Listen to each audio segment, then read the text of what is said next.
and I believe that strongly, is because they have no alternative. What's the alternative? Go where? There's no other alternative. If they had an alternative, they'd much rather not go back to Gaza and live in a beautiful alternative that's safe. Mr. President,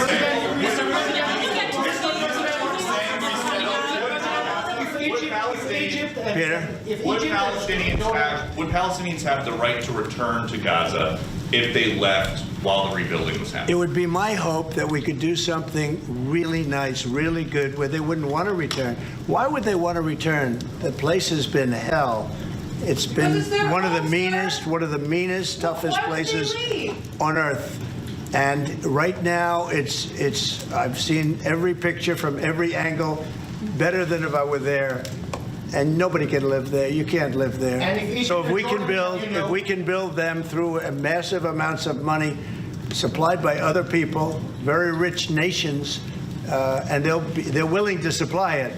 If we can build something for them in one of the countries, and it could be Jordan, it could be Egypt, it could be other countries, and you could build 4 or 5 or 6 areas. It doesn't have to be one area, but you take certain areas and you build really good quality housing, like a beautiful town, like someplace where they can live and not die.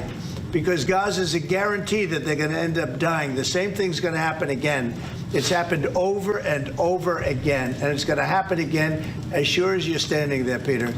So I hope that we could do something where they wouldn't want to go back. Who would want to go back? They've experienced nothing but death and destruction.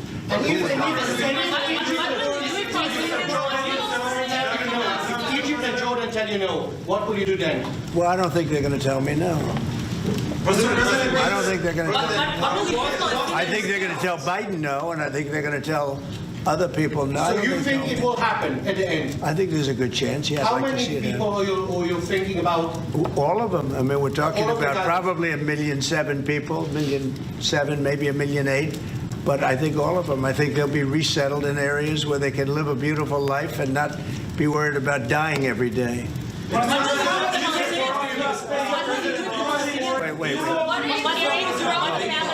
Mr. President, do you support building settlements, Jewish settlements back in Gaza in the next years?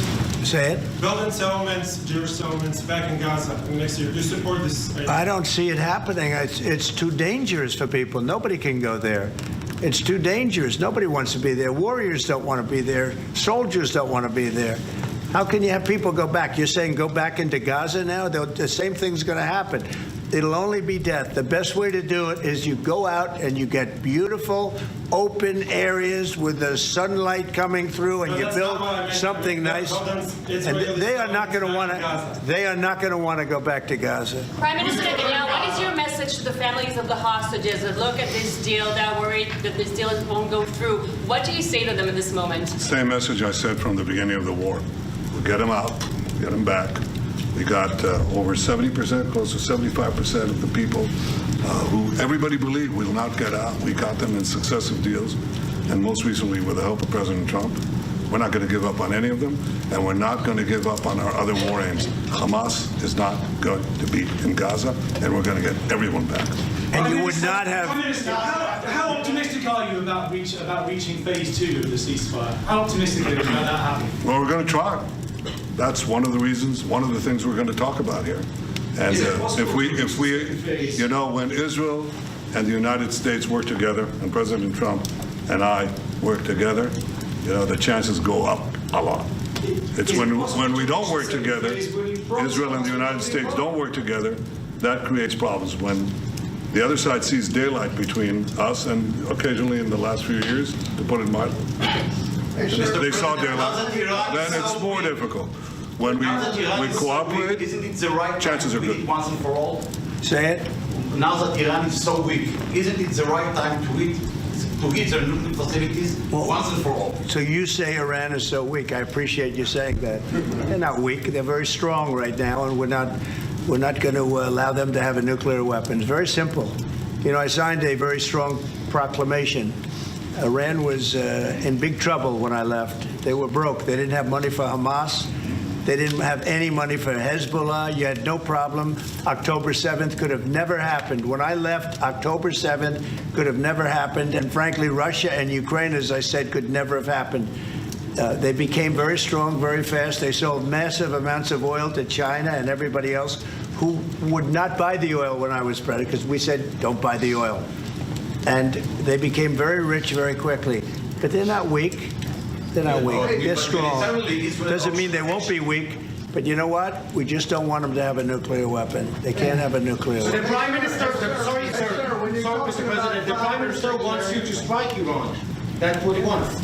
You don't know what he wants. What do you know about anything? Go ahead. But is that option on the table? Yes, please. President Trump, is that option on the table? You're not just talking about Jordan and Egypt. No, it could be other places too. So in the Gulf, There are many people that have reached out, many countries, many leaders of countries that have reached out that would like to participate in that. Doesn't have to be Jordan and Egypt, but I think it would be also them. And Mr. President, your relationship with Mr. Netanyahu knew ups and downs. How do you describe it? No, I think it's mostly ups. Mr. President, what about the Palestinian Authority? Should we rule Gaza because Gaza will be empty? What? The Palestinian Authority, can it rule Gaza? What do you think? Well, it's had a pretty hard time, wouldn't you say? I'd say it's had a pretty bad time of it.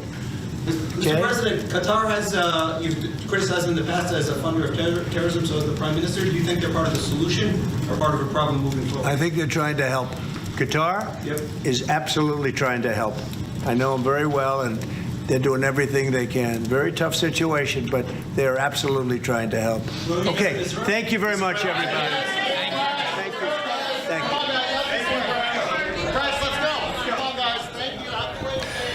You are listening to remarks from President Trump and Prime Minister Benjamin Netanyahu from the Oval Office. A wide-ranging gaggle there with reporters. We heard the president talk about the possibility of that continued ceasefire, actually a second phase of that ceasefire agreement between Israel and Hamas. The president asked, what will you do if you hear from the Israeli side that they're not willing to go through with a deal to get all the hostages? The president saying, we'll see what happens, but whatever happens, we will handle the situation. He also said that everyone is demanding one thing, peace.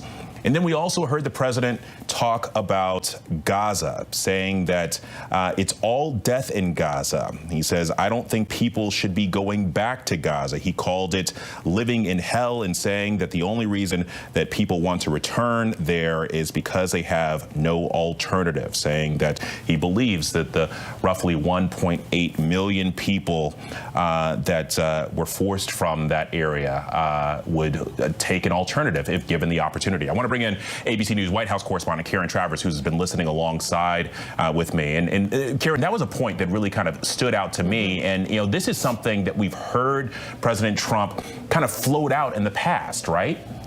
Yeah, he talked about this last week in the Oval Office. He talked about it earlier today in the Oval Office, Alex. And, you know, he's now at this point tripling down on his position about what he thinks should happen in Gaza, these next steps there. And he has made it very clear that in his position, he thinks that, you know, it's a demolition site. It's a pile of rubble, as he has put it, and that people who are living there should be moved out in order to rebuild there. Now, of course, the question is the logistics of that and where would people go? What would that look like? And also forcing people to leave. What is their homes? You heard a reporter, kind of somewhat surprising, interrupt him and shout at him, you know, saying, but where would they go? It's their home. And the president again saying that Egypt and Jordan could be places where these people could then go to during what he has said could be a rebuilding process, which of course would be very time consuming and of course very costly. But Egypt and Jordan have said they are not going to do that. And that is something that the president again said today for now the second time in the Oval Office on this day,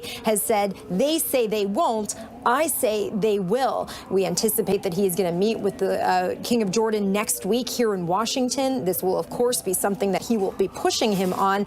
And Alex, I think it'll be notable to see where the president goes next with this. You know, now he's talking about Gaza as a demolition site, saying where they should go. But what is the next thing he brings up in this conversation, whether it's threats of withholding aid aid to those countries unless they start talking about potential plans for displaced Palestinians. We'll see next week potentially in those meetings. But I think if there's any sense that the president would back away from his position on this, he's made that very clear today. He is not.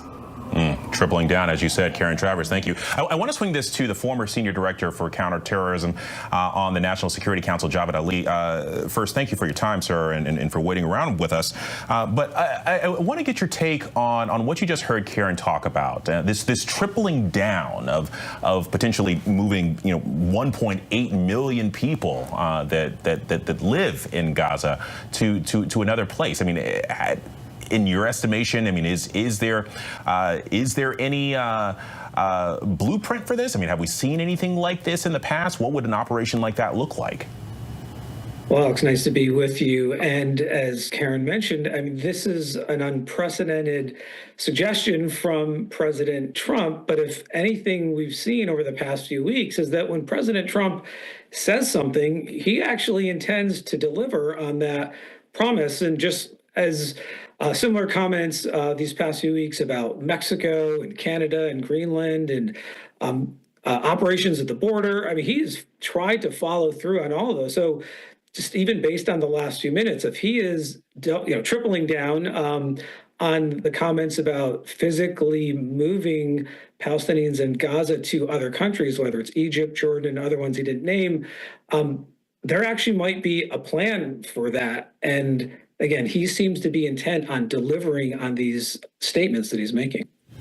Javed, the other thing that kind of struck me about the president in this Oval Office gaggle with reporters, he seemed a little non-committal on potential action against Iran. We got into an exchange where a reporter called Iran weak. He said he didn't think they were weak. He said he thinks that they could be weak, but also kind of teed up that maybe there could be increased action against Iran. We know that they have kind of doubled down on efforts to build a crude nuclear weapon in recent weeks. But what did you make of that?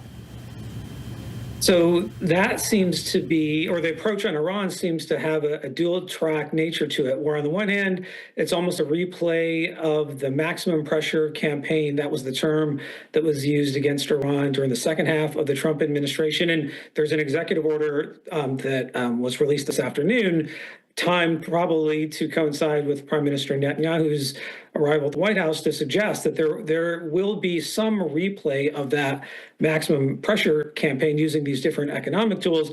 But at the same time, as President Trump has said, that he's almost extending some kind of olive branch, at least to one aspect of the Iranian government, the presidency, not the supreme leader, saying maybe now's the time to come to the table to negotiate a deal with the U.S. and or Israel and other countries. So it'll be fascinating to see how that plays out as well. But make no mistake, the Trump administration is going to be very tough on Iran, just the way they were going back a few years ago. Yeah, I want to bring in ABC News Live anchor Terry Moran to the conversation. And Terry, thanks for sticking around with us. Listen, you were listening to this just like I was, and this doubling down, this tripling down, if you will, on the need to move people out of Gaza. I'm looking at the transcript here, and the president saying those 1.7, 1.8 million people, they've lived in hell. They've lived. It's like you're living in hell. Gaza is not a place for people to be living. What do you make of this? As now we're seeing hundreds of thousands of folks, I mean, try to return to their home, or what's left of it. Shocking. Yeah, Alex, it's shocking. It's a shocking thing for an American president to say. First, it reverses 80 years of U.S. policy that sought two nations living side by side in peace and prosperity. That has been the American goal in this long-running dispute between Israelis and Palestinians. He is clearly abandoning that, at least as far as it comes to Gaza, and he's kind of leaning that way, it sounds like, as far as it goes in the West Bank, which is the other disputed territory there. Not only is it a rejection of 80 years of American policy, it's a shocking thing to say.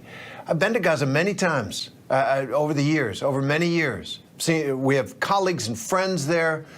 The notion that people don't want to live there, this is their home. This was their grandparents' home. This was their great-grandparents' home. This is the land that they live on.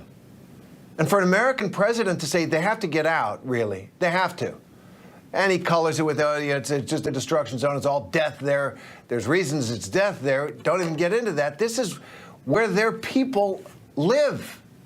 It's extraordinary. I can't think of an American president saying anything similar to this since the displacement of the American Indians. Well, I want to get some more reaction from that part of the world. Let's bring in ABC News foreign correspondent Britt Clinton, who is live for us in Jerusalem. And Britt, you know, as these remarks are now playing out literally across the globe, I mean, what's been the reaction in the Arab world?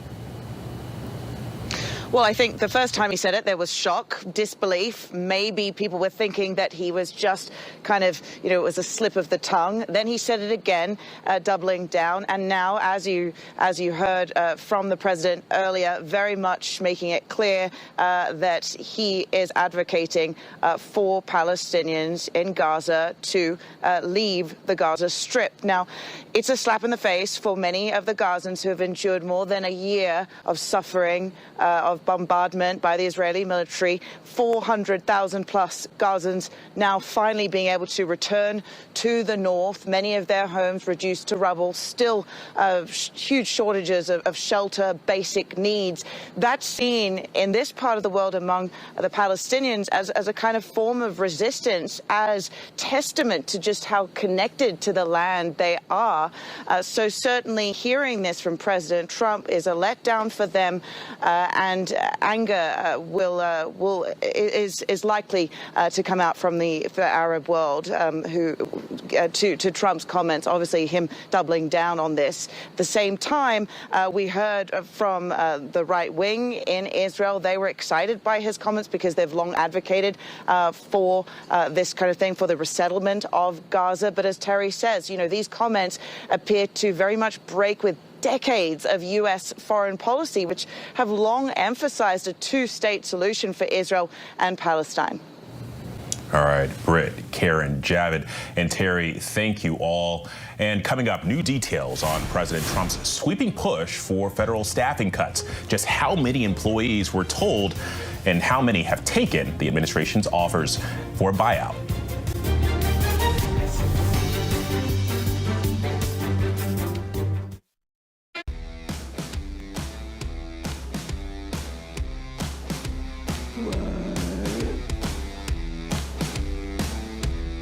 Check it out. Keep coming back.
Welcome home. You see the tent for the first time and you just can't believe it. Any words of advice you'd like to offer? You're going to need perfection. On your mark. These look like a nightmare. Get set, be.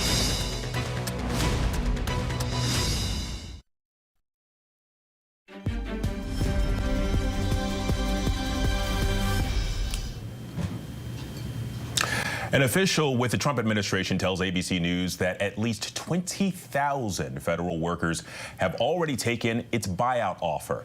That comes out to roughly 1% of the civilian federal workforce. It's all part of the president's sweeping push for staffing cuts. And we're also learning that President Trump could soon sign an executive order to dismantle the Department of Education.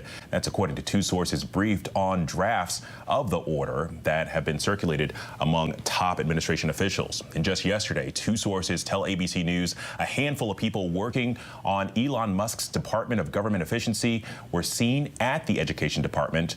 And as Democrats voice concerns over Musk's tactics, Republicans on the Hill are defending them. Here's what GOP Missouri Senator Josh Hawley told R.J. O'Brien today. Musk wants to make recommendations, wants to go in and say, we ought to cancel this, that's fine. What makes you so sure he's not calling the shots? Republicans won the election, President Trump won the election. I mean, maybe the president. He's framing it as if he does. Well, of course, sure. I mean, but isn't that a form of self-promotion? And meantime, Democratic Senator Ron Wyden and Elizabeth Warren are now calling on a nonpartisan congressional watchdog agency to investigate the Treasury Department's decision to grant Musk's Doge employees access to sensitive government payment systems. Much more news still ahead here on ABC News Live. In today's big story, President Trump meeting with Israeli Prime Minister Benjamin Netanyahu at the White House for the first time in his second term. What's at stake for the two leaders as that fragile ceasefire holds in the Middle East?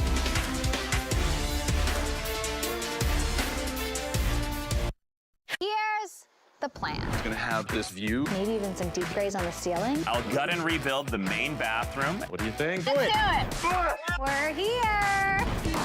It's demo day. Demo day. Oh, that just gets me going. We're going to start smashing.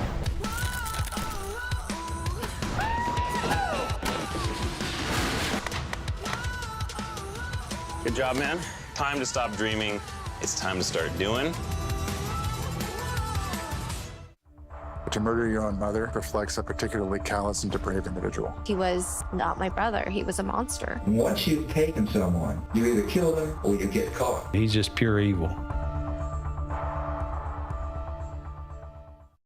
We're in the fight business. Oh my God! All kinds of fighting goes on here. Give that kid a contract! There's no off-season in the UFC. The sickness is real.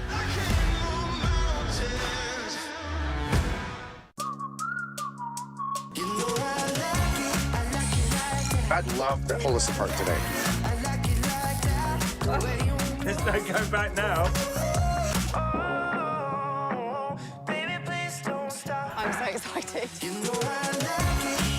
This is the kitchen. It's huge.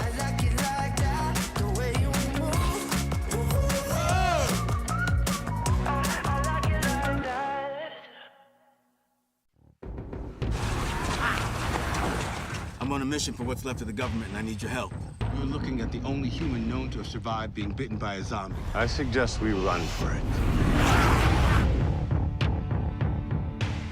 This is Racing America, the biggest stars in the inside info. This clips into the bottom of the cam lock. The only fast channel powered by the NASCAR Cup team owners and the most NASCAR team content anywhere. Climb on board.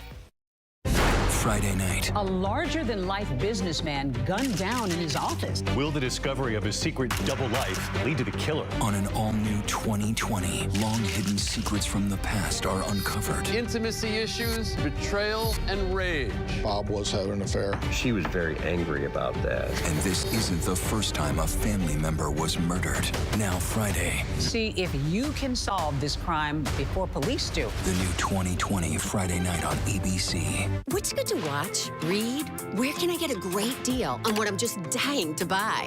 Oh, it's all right here. GMA Life. All the exclusive and buzziest celebrity good stuff. Deals and steals with amazing savings and the coolest lifestyle tips from Good Morning America. I love that so much. GMA Life. Streaming weekends on ABC News Live. Your weekend just got a little better with GMA Life.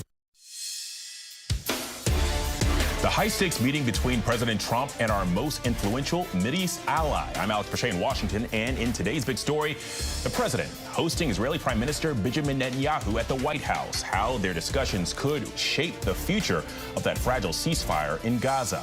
And in our spotlight, new details on President Trump and Elon Musk seeking to cut federal workforce. Our panel weighs in on just how many employees were told and have taken the administration's offer for buyout.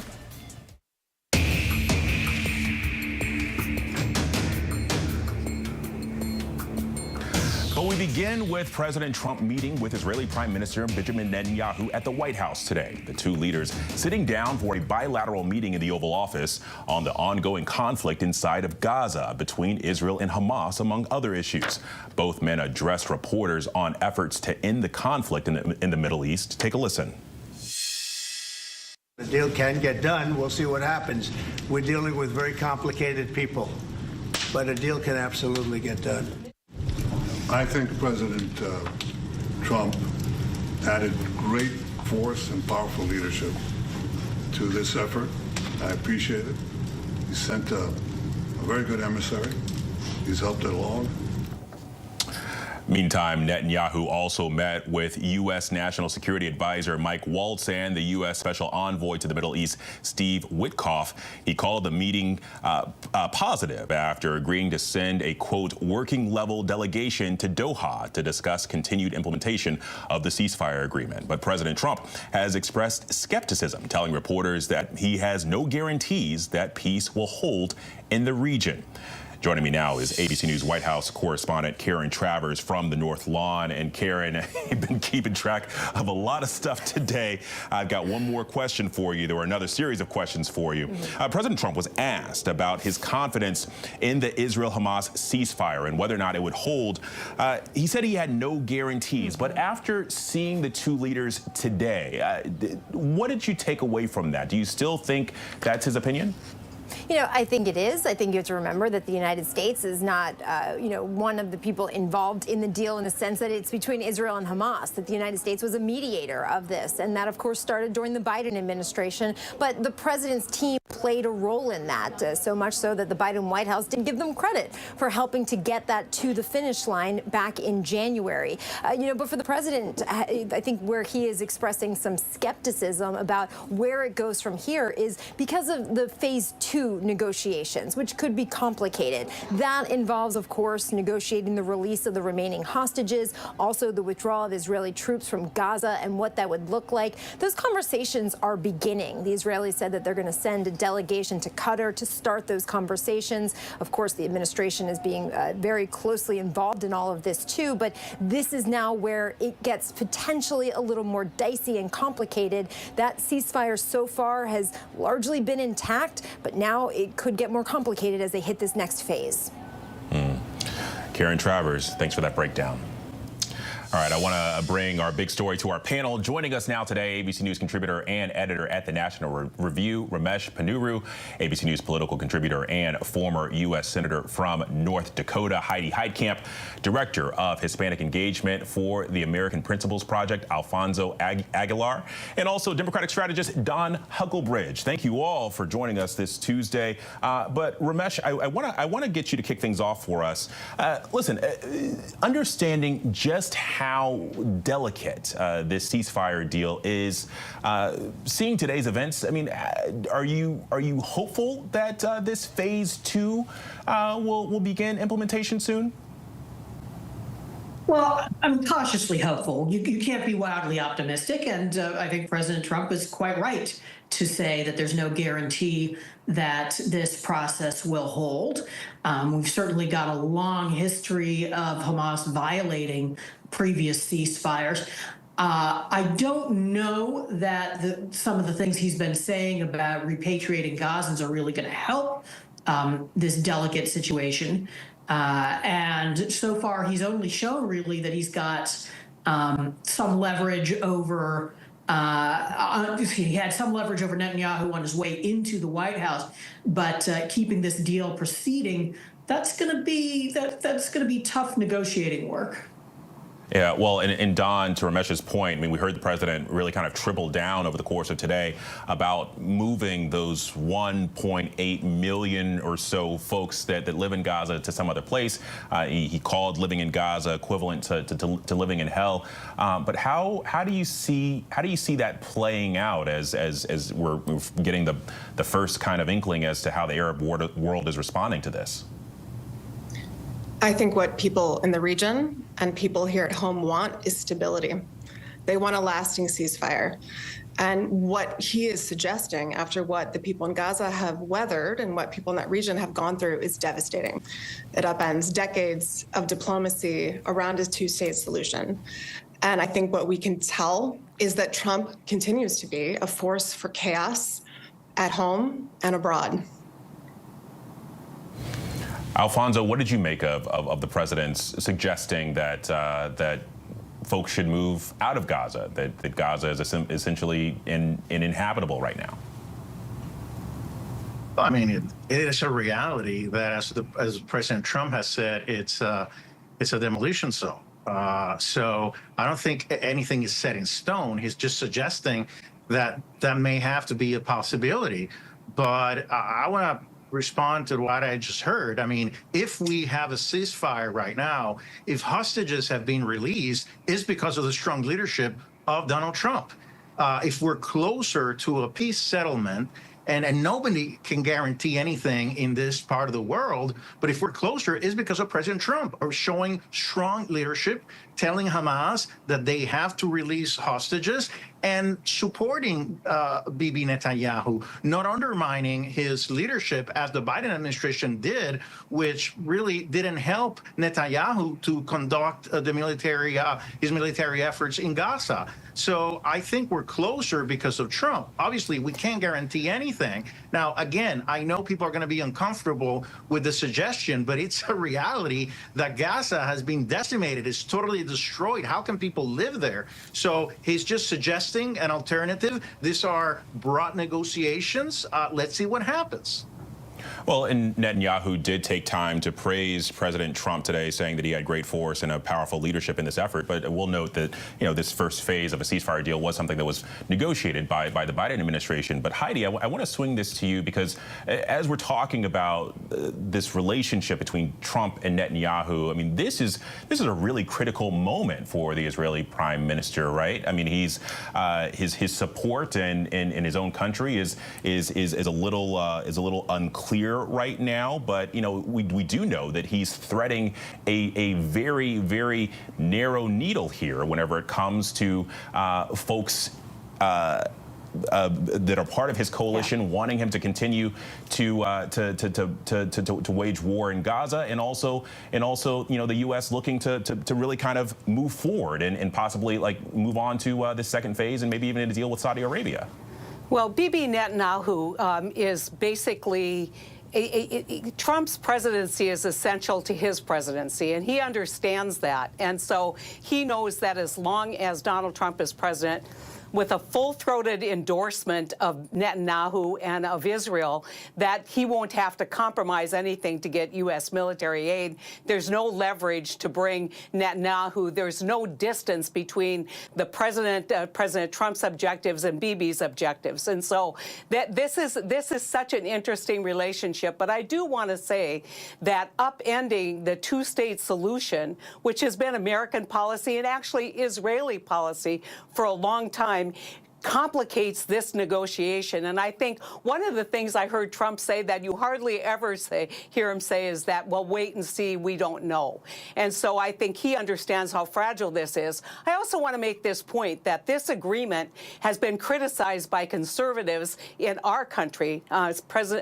Senator Tom Cotton criticized it right away. It is not the deal that a lot of conservatives think is a very good deal. And so there may be some pushback on the right in terms of implementing the next phases. But, Trump has thrown another whole curveball into this by basically saying we're going to try and relocate millions of people out of Gaza. Who's going to take them? If that was possible years ago, it probably would have happened. Gotcha. Well, and I want to circle back to a point that Alfonso made earlier about this being an uncomfortable reality. But Alfonso, my question would be, I mean, what's different about Gaza as opposed to, you know, a Hiroshima or Berlin or London? I mean, all places that have had severe destruction in the past, but they've been rebuilt. Right. Well, again, I don't think, from what I heard from the president, that this is set in stone. I think it's a suggestion to say, well, I mean, it would take, 10, 15 years to rebuild Gaza. What he's suggesting, perhaps find some place, perhaps in Egypt, Jordan, where you could accommodate the population. I know that it's going to cause concern, frustration by some. I don't know if it's necessary, if it necessarily means that the U.S. is abandoning the two-state solution. I think it's just being practical. But again, it's just a suggestion. I don't think this is set in stone. These negotiations are going to continue. It may be that that's not a possibility, and Gaza has to be rebuilt. But in any case, it's going to take a long time. And if we're able to get to a point where we can rebuild Gaza, it's thanks to the leadership of Donald Trump. Gotcha. Well, I appreciate that. Ramesh, Heidi, Alfonso, and Don, thank you very much. I hope you're going to stick around, because coming up in our spotlight, President Trump and Elon Musk intensify their push for federal staffing cuts. Our panel weighs in on just how many employees were told and how many have already taken the administration's buyouts.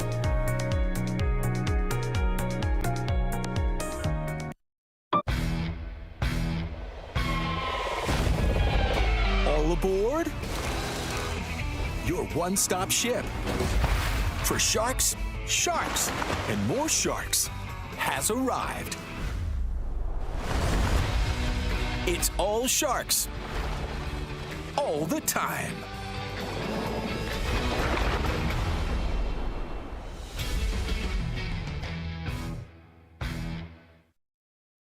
It gets real with On Patrol Live Encores. Control, I got one running southbound 25th.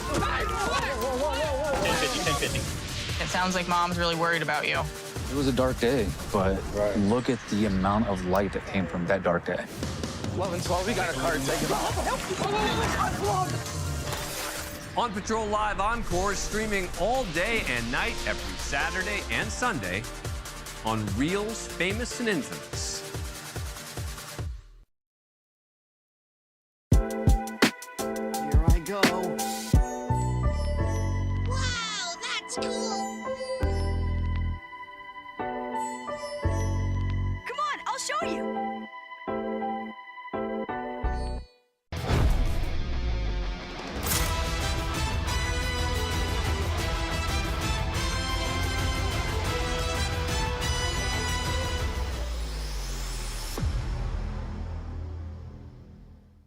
We are joined today by the FGTV boys. Say what's up.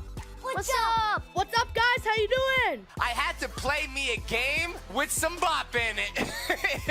I get some bop in You it. did some game with some bop in it? Welcome to the East, Sarah. I have something planned for us.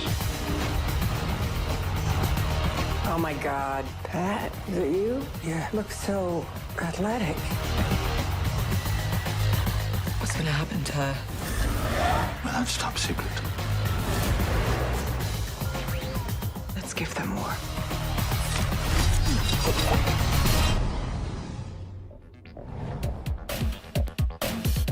Like 4 more of these? Yeah, we were robbed. Hey, buy 3, get 1 free. I'ma call your mother on you. Bring the rest back here, boy.